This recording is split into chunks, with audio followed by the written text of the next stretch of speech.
City of Dream and Big Boss 14 have completely changed you as an actor. So क्या कहना चाहोगे जो last year से जो चेंज आ रहा है आपके करियर में, तो उसके बारे में क्या कहना चाहोगे सर? यार बिल्कुल सही आपने कहा, सिटी ऑफ ड्रीम्स और बिग बॉस ने मेरी ज़िंदगी बदल दी है। सबसे पहले तो सिटी ऑफ ड्रीम्स मेरा पहला वेब शो था। उसके लिए मुझे अपने एक्टिंग का ग्रामर बदलना पड़ा, मेरी एक्टिंग की समझ बदलनी पड़ी। मैं अवार्ड विनिंग एक्टर्स के साथ ही नहीं, एक अवार्ड विनिंग डायरेक्टर के साथ काम कर रहा था। तो मुझे जो भी मैंने 20 सालों में सीखा है उसे डिकंस्ट्रक्ट करना पड़ा और फिर से सीखना पड़ा। बहुत मज़ा आया and I can't wait for season 3। Okay sir, so talking about Bigg Boss के बारे में बोल रहा हूँ। तो बिग बॉस ने कैसे मेरी ज़िंदगी बदली? पहली बात तो सबसे बड़ा प्लेटफॉर्म है वो, सबसे बड़ा शो है, हाईएस्ट टीआरपी है, बहुत लोग देखते हैं, तो ऑटोमेटिकली उससे उतना प्यार भी मिलता है, इतनी पॉपुलैरिटी भी मिलती है। तो पॉपुलैरिटी तो has gone 500 fold I think. लेकिन एज एन एक्टर मुझे बदला बिल्कुल नहीं बदला। पॉपुलैरिटी दी है, रिस्पॉन्सिबिलिटी ज़्यादा दी है और एक फ्रीडम दिया है कि मैं अपने प्रोजेक्ट्स को चूज़ कर सकूँ, कुछ ज़्यादा वक्त ले सकूँ और जो मुझे पसंद आया मैं उसे करूँ। तो बस I am very very thankful. और मेरे बिग बॉस की जर्नी तो I wouldn't have it any other way. ये दोनों चीज़ जुड़े हुए हैं क्योंकि मैंने बिग बॉस छोड़ा भी था क्योंकि मुझे सिटी ऑफ ड्रीम सीजन 2 की शूट कंप्लीट करनी थी। तो it's a bitter sweet pill to swallow, but thank you for it. Okay sir, तो बिग बॉस 14 की जर्नी की मैं बात करूँ तो आपने बहुत सारे दोस्त बनाए, बहुत सारे दुश्मन बनाए और पूरी जर्नी अप्स एंड डाउन रही है। तो इसको अगर आपकी लाइफ में डिफाइन करना हो तो आप किस तरह से डिफाइन करोगे सर? सीख थी बहुत बड़ी बिग बॉस में। यार मैं आपको एक सवाल का एक जवाब नहीं दे सकता। सुबह उठने से लेकर रात को सोने तक आपको समझ में आता है कि आप किस मिट्टी के बने हो। आपको ज़बरदस्ती लोगों को परखना पड़ता है, लोगों को जज करना पड़ता है, समझना पड़ता है और वैसे गेम खेलना पड़ता है। मुझे गेम तो कभी समझ में आया नहीं, ना कि मैंने खेला। मेरा बहुत सिंपल था, जो मुझे फील हुआ मैंने बोला और जिनके साथ अपनी बनी तो बनी, जिनके साथ नहीं बनी तो कोई बात नहीं। वहाँ रोज़ थोड़े रिलेशनशिप बदलते रहते हैं, वहाँ रोज़ रिश्ते जुड़ते हैं, इकट्ठे होते हैं। आप सिर्फ 1 घंटा देखते हो, हम 24 घंटा जीते हैं और आपको पूरी स्टोरी कभी पता नहीं लगती। तो कभी कभी आपको लगता है फेक है, कभी कभी आपको लगता है ये ऐसा क्यों कर रहा है, लेकिन अपने अपने रीजंस होते हैं। ट्रॉफ़ी नहीं जीता लेकिन एक अलग ट्रॉफ़ी मुझे मिली है वहाँ से और उसके लिए मैं बहुत खुश नसीब हूँ। कहा कि मुझे एक अलग टाइटल मिला है। So talking about Pavitra ma'am, so how's your equation? Recently काफ़ी ज़्यादा तस्वीरें आई जो फैंस को काफ़ी ज़्यादा पसंद आई।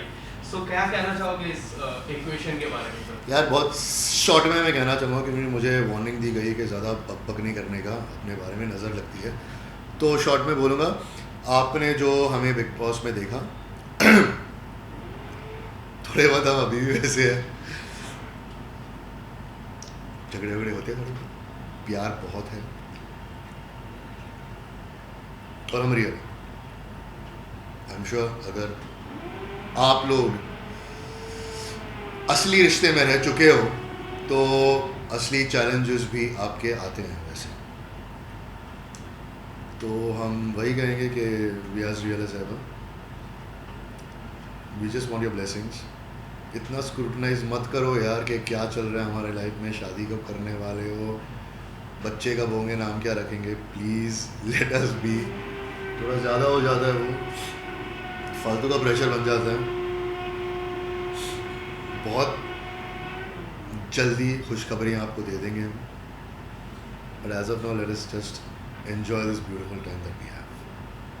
Okay sir, so do you think you are blessed to be part of Bigg Boss 14? सो आपको चांस मिला पवित्रा मैम से मिलने के लिए? ऑफ कोर्स, सिर्फ पवित्रा के लिए ही नहीं, of course that's a very big,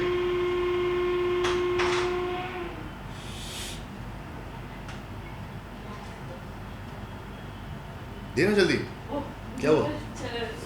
चला तो क्या हुआ? कौन है ये? क्या है? ऐसा टॉर्चर थोड़ी चलता रहेगा, ऐसे कैसे करेंगे? मना किया तो ये कौन सा मना है?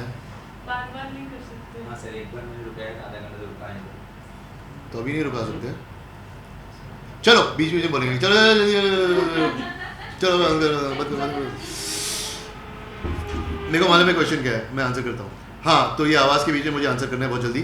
तो of course Pavitra is a very big part of it, कि शी इज़ अ ब्लेसिंग जो बिग बॉस से मुझे मिली है। लेकिन वही नहीं, जो पॉपुलैरिटी मिली है, जो एक किस्म का वापस क्या कहते हैं उसे, सॉरी आवाज़ आ रहा है, एक किस्म से वापस एक जो लाइफ मिलती है ना मीडिया में, पब्लिक में, मीडिया में नहीं, तो वो मिली है, प्यार मिला है। तो मैं बहुत बहुत खुश हूँ और बहुत शुक्रगुजार हूँ उस प्लेटफॉर्म का हमेशा। Okay sir, so what's more important for you, Big Boss 14 का टाइटल या पवित्रा मैम, and why? यार ऐसा क्या क्वेश्चंस पूछ रहे हो? तुम्हें को अटका के मार खिलाने वाले आज रात को। What is more important? यार पवित्रा और मैं दोनों ही वही सवाल जवाब देंगे। जब आप बिग बॉस में गए थे तो हमारे लिए वो जीतना ज़रूरी था, लेकिन अब हम बिग बॉस में नहीं हैं। तो अब हमारे लिए एक दूसरे की खुशी ही बहुत ज़्यादा मायने रखती है और इम्पोर्टेंट है। Okay sir, so talking about moods of an actor, so whenever you go somewhere, there are so many paps catching you. So how do you control your mood when ma'am is there with you? So how do you control your मेरे mood? को कोई problem नहीं है, मुझे सिर्फ बदतमीज़ी से problem है। मुझे पसंद नहीं है कि पवित्रा पवित्रा पवित्रा ऐसे उन्हें कोई बुलाए। मुझे एजाज भाई बुलाते हैं, मुझे सर बुलाते हैं, एजाज बुलाते हैं, कोई बात नहीं, मुझे बदतमीज़ी से प्रॉब्लम है और वो टोन से मुझे समझ में आ जाता है कभी कभी। और पैप्स की ही बात नहीं कर रहा हूँ, मैं फैंस की बात कर रहा हूँ, मैं आम जनता की बात कर रहा हूँ। तो मुझे किसी से प्रॉब्लम नहीं है यार, हम जो भी हैं उनके वजह से, उनके प्यार से हैं। अगर वो एक फ़ोटोग्राफ लेके मतलब 1-2 महीना खुश हो जाए कि हमारे आइडल के साथ हमने फ़ोटो लिया, तो हम उतना तो कर ही सकते हैं और हमें करना भी चाहिए। तो मुझे बिल्कुल प्रॉब्लम नहीं है, मुझे सिर्फ उधर ही नहीं, सोशल मीडिया पर भी बदतमीज़ी से प्रॉब्लम है। लेकिन हम उस पर रिएक्ट नहीं कर सकते क्योंकि वो रिएक्शन चाहते हैं, इसीलिए बदतमीज़ी करते हैं। तो बहुत सोच समझ के रिएक्ट करना पड़ता है। Okay sir, so talking about your ongoing and upcoming projects, क्या धमाका होने वाला है आने वाले समय में? है अभी फिल्म कंप्लीट की है मैंने पिछले महीने, हाँ पिछले महीने, अभी दिसंबर हो गया ना। और इस महीने शायद मैं नाटक करूँ, प्ले करूँ मिड तक, और उसके बाद मिड जैन या एंड ऑफ जैन से दूसरी फिल्म शुरू होगी। फिल्म का नाम है गॉन केस, वो मैं बता सकता हूँ क्योंकि वो डायरेक्टर ने खुद डाला है सोशल मीडिया पे पोस्ट। एक ग्राफिक नॉवल है अमेज़ॉन पे, गॉन केस करके, बेस्ट सेलिंग है, उस पर आधारित है और I am playing the lead protagonist in it. उस पर साइबर क्राइम ऑफिसर हूँ मैं, आप पुलिस ऑफिसर ही नहीं। बहुत इंटरेस्टिंग है स्टोरी, बहुत इंटरेस्टिंग है। और एक है जो बहुत जल्दी आएगा, और दूसरा तो मैंने दूसरे एक पोर्टल के लिए मैंने कह दिया है, मैंने और पवित्रा ने एक बहुत छोटा सा प्रोजेक्ट किया है, वो भी आ जाएगा बहुत जल्दी। Okay so sir, city of dream में पुलिस का किरदार और यहाँ पे साइबर क्राइम, तो क्या सर आपको पुलिस से ही ज़्यादा लगाव है? क्या पुलिस का किरदार करने को काफ़ी अच्छा लगता है क्या सर आपको? यार वैसी कोई बात नहीं है, मुझे गैंगस्टर्स और क्रिमिनल्स के भी रोज़ अभी ऑफ़र किए गए थे, they didn't work out. This worked out, this is very interesting role. मुझे स्ट्रॉन्ग कैरेक्टर्स ऑटोमेटिकली मिलते हैं। हैविंग सेड दैट, अभी जो फिल्म मैंने की है वो कैरेक्टर स्ट्रॉन्ग नहीं है, वो character gets manipulated by everyone. तो वैसे भी रोल्स मिलते हैं।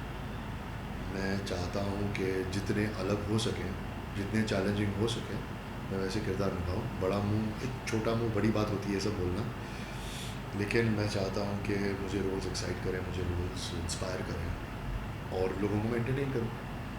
ओके सो आने वाले समय में मैम के साथ कोई सॉन्ग या फिर गाना या ओटीटी प्लेटफॉर्म है? हम देख रहे हैं for the right music video. मैं नहीं चाहता कि हम 2 दिन में ऐसा ही म्यूज़िक वीडियो उड़ाया यार, मैं कर चुका हूँ, गाने कर चुका हूँ, म्यूज़िक वीडियोस कर चुका हूँ, और पवित्रा के साथ पहली बार मैं करूँगा। वो भी चाहती है कि बहुत अच्छा हो, माइलस्टोन हो हम दोनों के करियर में। एक था वैसा, करने वाले थे हम, इट डिडंट वर्क आउट। तो एक तो और लोगों से बात हो रही है, लेकिन अभी तो हॉलीडे सीज़न आ गया, शायद हम जान में कुछ करें बहुत जल्दी। एक वेब शो भी है। बहुत अजीब होता है कि जब आप अपने पार्टनर के साथ काम करते हो तो प्यार तकरार में कैसे काम करेंगे समझ में नहीं आता, लेकिन पवित्रा के साथ काम करने में मुझे बहुत मज़ा आया था। बहुत, मुझे पता नहीं था वो इतनी अच्छी एक्टर है, क्योंकि मैंने उनका काम नहीं देखा। फिर वो रह रहे कि मुझे बताती है अपने पास्ट के बारे में कि उन्होंने क्या काम किया, किसके साथ काम किया, कैसे कैसे किया। तो I also get very astonished. मुझे ब्रिलियंट एक्टर, बहुत मैच्योर एक्टिंग करती है जब वो चाहे तो I think as a professional actor also I would love to collaborate with her and see कि क्या निकलता है। Okay sir, talking about City of Dreams, OTT platform पे आई थी सिटी ऑफ ड्रीम्स, और आजकल ओटीटी प्लेटफॉर्म पे काफ़ी सारी पिक्चर्स आ रही है, सिनेमा घर पे जाना थोड़ा कम हो गया है। तो डू यू थिंक आने वाले समय में OTT platform is going to affect cinema घर? पता नहीं किस हद तक करेगा, बट ऑफ कोर्स करेगा, क्योंकि पहले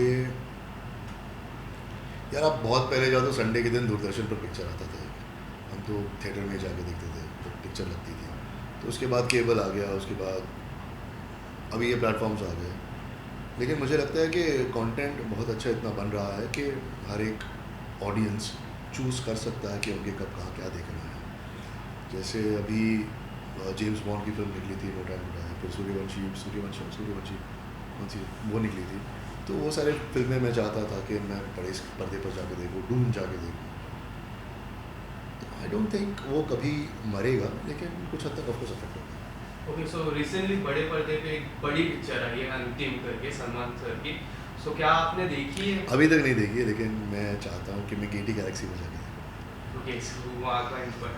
okay, so Bigg Boss 15 is going on, so कितना फॉलो कर पा रहे हैं बिग बॉस 15, और कौन से फ्रेंड्स घर के अंदर है? यार मेरे कोई फास्ट फ्रेंड्स अंदर तो नहीं है, और बाकी जो लोग हैं उनके बारे में मैं कुछ रिएक्ट करके हेडलाइंस नहीं बनाना चाहता, क्योंकि मैं जनरली नहीं देख रहा। मेरे अपने रीज़न से नहीं देखने के, मुझे उस यूनिवर्स से क्या होता है ना, वो प्लेटफॉर्म इतना बड़ा है कि मैं अब भी जो कह रहा हूँ ना, सिर्फ वो हेडलाइन बन जाएगी। तो मैं वो नहीं चाहता, क्योंकि there are a lot of other things that are also happening in my life. तो मैं सिर्फ उस यूनिवर्स से जुड़े रहना और उस पर ही विशेष टिप्पणी करना और रिएक्ट करते रहना, वो करते रहना नहीं चाहता।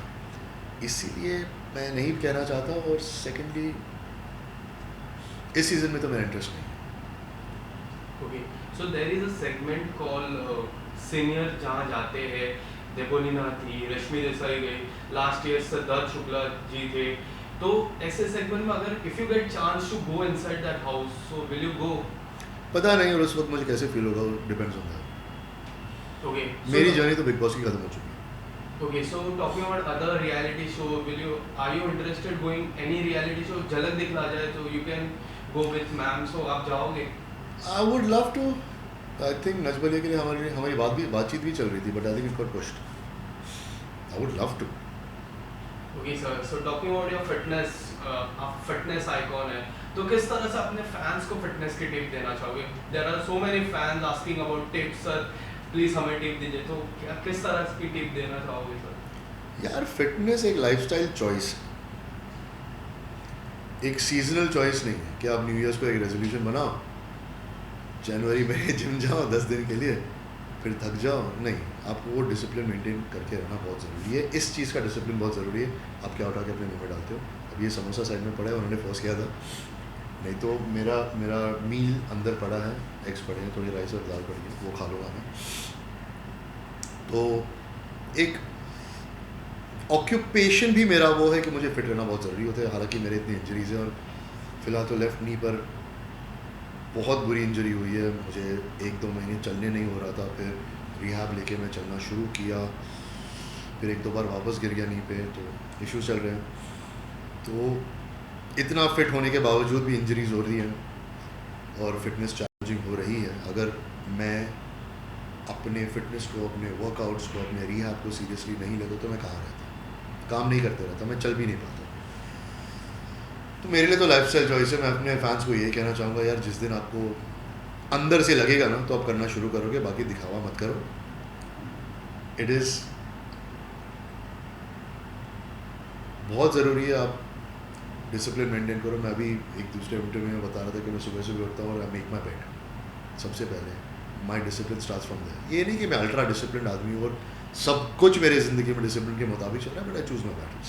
कुछ चीज़ें मुझे करनी है, जैसे मैं अपने डिसिप्लिन को बरकरार रखते हुए रात में नमाज़ पढ़ के ही सोता हूँ। उससे मुझे बहुत सुकून मिलता है, उससे मुझे लगता है कि मैं अपने दिन के गुनाहों को थोड़ा साफ़ किया हूँ। तो यार फिटनेस भी वैसा ही है, अगर आप करना चाहते हो तो आपकी चॉइस है, बाकी किसी के कहने पर तो आप नहीं करना। ओके सर, सो लास्टली अपने फैंस को क्या कहना चाहोगे सर? Small message. मैं बस थैंक यू कहना चाहूँगा, बहुत बहुत शुक्रगुजार हूँ, आप मेरी ज़िंदगी मेरे साथ जी रहे हो। मैं अपनी ज़िंदगी 24 घंटे आपको नहीं दर्शा सकता, इसलिए मैं माफ़ी चाहता हूँ, लेकिन कोशिश करूँगा अपनी इज़्ज़त को हमेशा बुलंदियों पर रखूँ और अच्छा काम करके I keep making you proud of me as much as you make me proud. Thank you so much sir. My pleasure. Sir